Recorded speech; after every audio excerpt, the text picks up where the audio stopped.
Hi everyone, welcome to Eldo Korean School.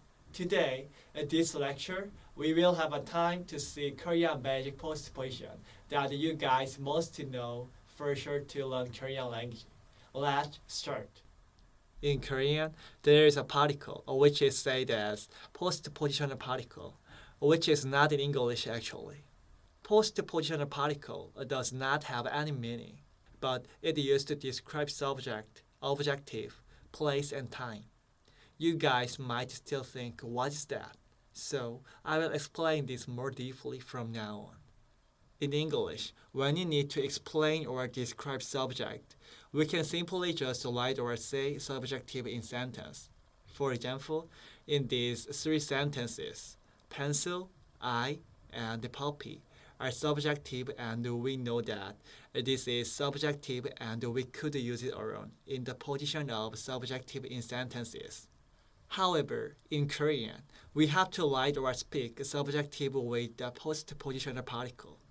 Let's see the examples here. When you want to describe 연필 as a subjective, we have to use 은 or 이 with it. Also, after 그녀, which means she, we have to attach it 는 or 가. And if the subjective is 강아지, the puppy, we have to use 는 or 가 to make it subjective in the sentence.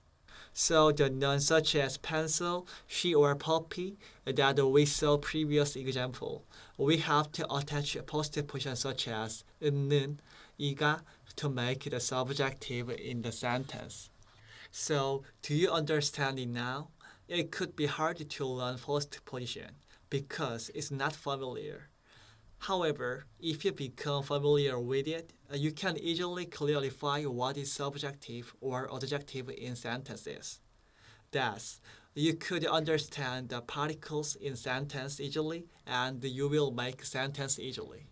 I will let you know the postposition particle 은는 이가. First, 은 in 은는 is attached to an end of noun which has a 받침. For example, 산은 크다. 빵은 맛있다. 여름은 덥다.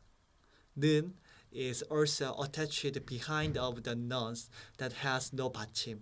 For example, 저는 학생이에요. 피자는 맛있다. 여자친구는 예쁘다. However, 이 is using the end of nouns that have a 받침, which is different from 는. The examples of it are 닭이 있어요. 가방이 있어요. 꽃이 있어요. 가 is attached in the end of nouns that has no 받침. For example, 의자가 있어요. 종이가 있어요. 소가 있어요. Both 은는 and 이가 are postpositional particles that are used to clarify subjective. Therefore, many students are confused what to use between 은는 and 이가. So, what's the difference between 은는 and 이가? First, if the subject has the heart of a meaning, use 이가. And if the predicate has the heart of meaning, use 은는. I mean, the focus of 이가 is on the subject. The focus of 은는 is on the description. Secondly, when it comes to the concept of comparison or contrast, use 은는.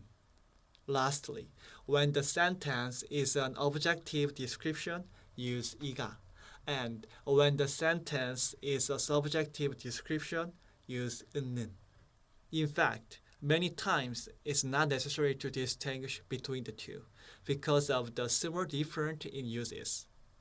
Let's see the examples when you need to describe objective. For example, I use pencil or I like a puppy even we like the word pencil or puppy independently.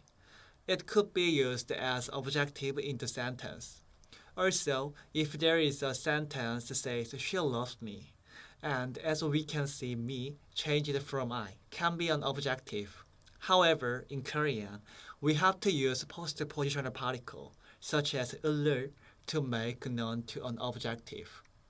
For example, when we want to make nouns such as 연필, 강아지 or 저 to an objective, we have to use postposition such as 을. I mean, it's used in the end of nouns to indicate the noun is the object of sentence. 을 is using the end of nouns which has a 받침. For example, 저는 음악을 좋아해요. 엘도는 밥을 먹는다. 를 is using the end of nouns which has no 받침. For example, 저는 소피아를 사랑해요. 제이슨은 영화를 싫어한다. In English, when you want to describe the place or time, we describe it using noun or preposition. For example, I go to school. My friend came home. I wake up at 7. I go to school on Saturday. However, in Korean, we have to use 에, which is postposition and not preposition or noun. We attach 에 in the end of a noun to describe place or time. For example, 저는 학교에 가요. 친구가 집에 왔어요. 저는 7시에 일어나요. 저는 토요일에 학교를 가요. Let's see the more detail. First, 에 is used to indicate the place or location. For example, 나는 도서관에 가요. 우리 집에 와요. 그는 병원에 가요. Next, 에 is used not only to represent a place, but also to represent a time. So, 에 is attached after the noun is coming to represent a time when some action or behavior is allowed. Simply, 에 is time and place particle. For example, 아침에 만나요. 7시에 운동을 해요.